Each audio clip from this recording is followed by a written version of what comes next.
Hi everybody, it's Taylor with the DailyGeddon, and let's get into it. Well, I'm back everybody, and I know it's been quite some time since I've posted a video. I've been pretty busy through the Thanksgiving holiday. I had to host Thanksgiving for the first time at my house and cook a turkey, and luckily it all went amazing. We had a really good time, and the turkey was delicious. But with that said, going forward, I will be posting more videos, so be on the lookout. This video is going to be short and sweet, and what I want to say is, first of all, I want to do a short rant about media and really what this channel is supposed to be directed at.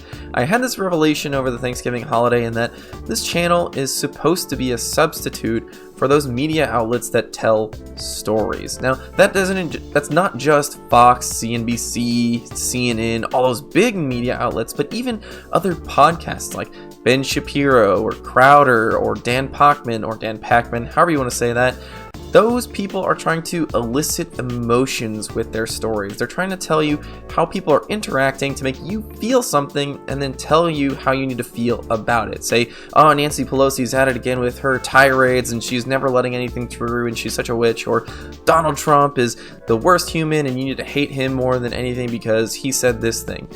My goal with this channel, just so that everybody knows, my goal is not to elicit emotion, but to provide information. That is why I go directly to primary sources like the actual legislation and show you what the legislation says. Now I'm going to give you my 2 cents on that piece of legislation, that's without a doubt, but I will show you the text of exactly what they're saying in Congress, exactly what your senators are saying, exactly what your state representatives are saying, and then you can make some kind of informed decision about what you think that legislation is about, or at least that's my intent. I hope that's how it's coming across. With that, I just want to share some basic facts about the United States Congress. The first of which is that we will be transitioning from the 116th United States Congress to the 117th United States Congress. And what I mean by that is that each Congress serves one term. Each term is split up into 2 one-year sessions, making a term 2 years.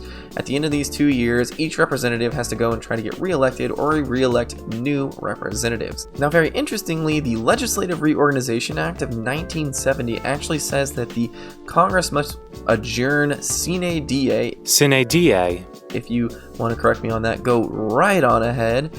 But they have to adjourn sine die, or without day, on July 31st. Now what that means is that Congress would only work from January to the end of July. Now this has never happened, and in the past 80 years Congress has pretty much worked round the clock because honestly it's a tough job and you need to be there at all times in order to do that job. You can't just work 6 months out of the year. It sounds like somebody super lazy put together the Reorganization Act of 1970, honestly, but Congress really has never adjourned on these days. It is in the rules though. The last thing I want to talk about is how all of the bills that have not been passed by the House and the Senate as we transition from one term to the next will be thrown in the trash. Now, they will most likely all get resubmitted in some form or another. That's very common to see that at the very beginning of the next term that a huge influx of bills happens because legislators want their stuff to be back on the docket and get submitted to committees first and be the most forefront that they possibly can.